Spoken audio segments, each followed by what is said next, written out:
बिस्मिल्लाहिर्रहमानिर्रहीम, अस्सलाम वालेकुम। Welcome to my channel. आज की वीडियो में हम grade 9 English book Khyber Pakhtunkhwa textbook board Peshawar का रिव्यू करेंगे।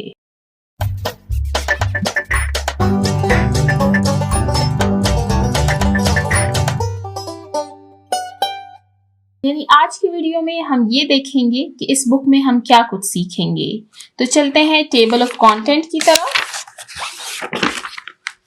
ये है टेबल ऑफ कंटेंट। यहाँ पर आप देख सकते हैं इस बुक में टोटल 15 यूनिट्स मौजूद हैं। आपको यहाँ पर हर यूनिट का टाइटल दिया गया है, टाइटल यानी उन्वान। फिर इसके बाद हर यूनिट का थीम दिया गया है आपको, थीम यानी मरकजी ख्याल। यानी इस यूनिट में हम क्या कुछ सीखेंगे, जो इसका मेन थीम है, मरकजी ख्याल है, उसके बारे में ऑलरेडी आपको यहाँ पर बताया गया है। फॉर एग्जाम्पल जो फर्स्ट यूनिट है हज़रत मोहम्मद रसूलुल्लाह खातिमुन नबीयीन सल्लल्लाहु अलैहि आलिहि व अस्हाबिही वसल्लम द मॉडल ऑफ टॉलरेंस। इसका मेन थीम क्या है, वो है टॉलरेंस यानी बर्दाश्त या बुर्दबारी। यानी इस यूनिट के जरिए हम इन थीम्स को सीखेंगे। अगर हम यूनिट्स की बात करें तो इसमें आपको कुछ फेमस पर्सनालिटीज के बारे में बताया गया है जिन्होंने दुनिया को बदलने में अपना किरदार अदा किया है। फॉर एग्जाम्पल हजरत मोहम्मद रसूलुल्लाह खातिमुन नबीयीन सल्लल्लाहु अलैहि आलिहि वसहबिही वसल्लम, अल्लामा इकबाल, कायद आज़म। इसके अलावा आपको कुछ पोएम्स पढ़ाई जाएंगी इस बुक में। For example the daffodils, hope is the thing with feathers. In inspiring poems के जरिए हम नेचर को अप्रिशिएट करना, ह्यूमैनिटी को वैल्यू करना और इमोशंस को फील करना सीखेंगे।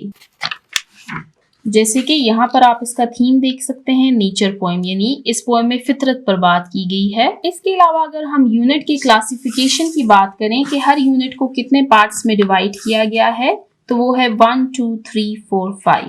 अब 1 बाय 1 में आपको ये पोर्शंस जो पार्ट्स हैं इनको एक्सप्लेन करती हूँ कि इन पार्ट्स में हम क्या कुछ सीखेंगे। इनको स्टार्ट करने से पहले मैं यहाँ पर एक इम्पॉर्टेंट पॉइंट मेंशन करना चाहूंगी कि हर लैंग्वेज को सीखने के हमारे पास 4 रूल्स होते हैं। यानी हम एक लैंग्वेज को किस तरीके से सीखते हैं। सबसे पहले हम उस लैंग्वेज को सुनते हैं, लिसनिंग। फिर उसको बोलना सीखते हैं यानी स्पीकिंग। फिर उसको पढ़ना सीखते हैं और एंड में हम उसको लिखना यानी राइटिंग सीखते हैं। आप देखेंगे इन पार्ट्स में हमें ये 4 रूल्स सिखाए जाएंगे।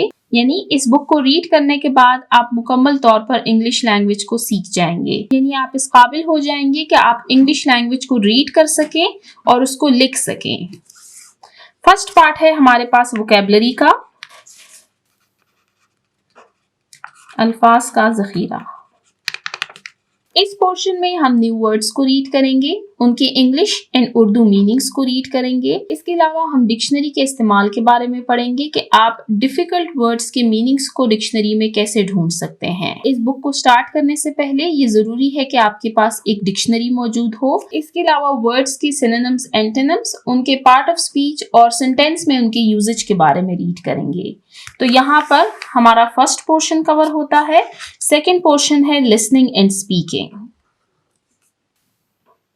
सुनना और बोलना। अब ये लैंग्वेज के 4 रूल्स में से हमारे पास 2 पार्ट्स यहाँ पर कवर हो रहे हैं, लिसनिंग सुनना एंड स्पीकिंग बोलना। लिसनिंग एंड स्पीकिंग पोर्शन में आपको पोएम्स की रिसाइटेशन करवाई जाएगी, ग्रुप डिस्कशन किए जाएंगे, रोल प्ले और रियल लाइफ कम्युनिकेशन एक्टिविटीज करने का मौका मिलेगा आपको। लिसनिंग एंड स्पीकिंग पोर्शन का मकसद ये है कि आप कॉन्फिडेंस से इंग्लिश लैंग्वेज बोल सकें, अपनी राय का इजहार कर सकें और दूसरों की बात को समझ सकें। नेक्स्ट पोर्शन है कंप्रहेंशन।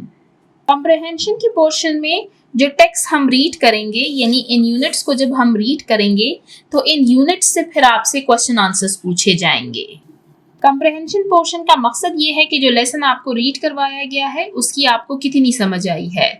आपकी असेसमेंट के लिए आपसे क्वेश्चन आंसर्स और एमसीक्यूज पूछे जाएंगे कंप्रहेंशन के पोर्शन में। इंपॉर्टेंट पॉइंट यहाँ पर यह है कि इस पोर्शन को आप तभी सॉल्व कर सकेंगे जब आपको लेसन की अच्छे तरीके से समझ आई हुई हो।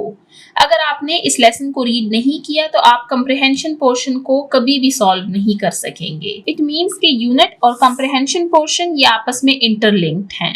नेक्स्ट पोर्शन है ग्रामर का। ग्रामर वो रूल्स होते हैं जिनसे हम इंग्लिश लैंग्वेज को ठीक तरीके से लिखना और बोलना सीखते हैं। इस बुक में ग्रामर के पोर्शन में आपको पार्ट्स ऑफ स्पीच करवाए जाएंगे, tenses, punctuation, active and passive voice, direct and indirect, gerunds, phrases, abbreviations वगैरह। ग्रामर और यूनिट का आपस में कोई लिंक नहीं होता। ग्रामर के जो टॉपिक्स हैं वो आपको अलग समझाए जाएंगे। और लास्ट पोर्शन है राइटिंग यानी लिखना। राइटिंग के पोर्शन में आपको क्रिएटिव राइटिंग और एकेडमिक राइटिंग ये दोनों समझाए जाएंगे। आप इस पोर्शन में सीखेंगे paragraph writing, essay writing, biography, summary writing, paraphrasing, mind maps वगैरह रीड करना। राइटिंग के पोर्शन में आपको सिखाया जाएगा कि आप अपने आइडियाज को कैसे लिख सकते हैं। अब अगर हम बात करें तो ये जो सारे टॉपिक्स हैं ये आपस में इंटरलिंक्ड हैं। Listening and speaking. लिसनिंग और स्पीकिंग ये किसी भी लैंग्वेज को सीखने के बेसिक रूल्स हैं। जब आप इस पार्ट को कवर कर लेंगे उसके बाद आप लेसन को रीड कर सकेंगे। जब आप लेसन को रीड करेंगे तो आप अपने कंप्रिहेंशन पोर्शन को ठीक तरीके से सॉल्व कर सकेंगे। आप वोकैबुलरी सीखेंगे। जब आप वोकैबुलरी सीखेंगे तो उसका इस्तेमाल आप कंप्रिहेंशन पोर्शन में करेंगे और राइटिंग पोर्शन में करेंगे।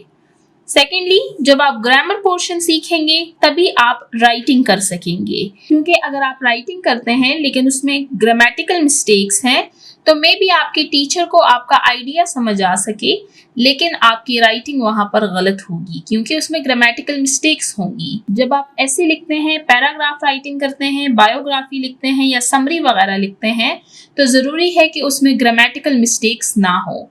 इंग्लिश क्या है? इंग्लिश बेसिकली ग्रामर रूल सीखना ही है। जब आप एक दफा ग्रामर रूल सीख लेते हैं उसके बाद आप राइटिंग भी कर सकते हैं, उसके बाद आप इंग्लिश को अच्छे तरीके से बोल भी सकेंगे। तो ये हमने आज ग्रेड 9 की इंग्लिश बुक का रिव्यू किया। हमने टेबल ऑफ कंटेंट में देखा कि टोटल 15 यूनिट्स हैं।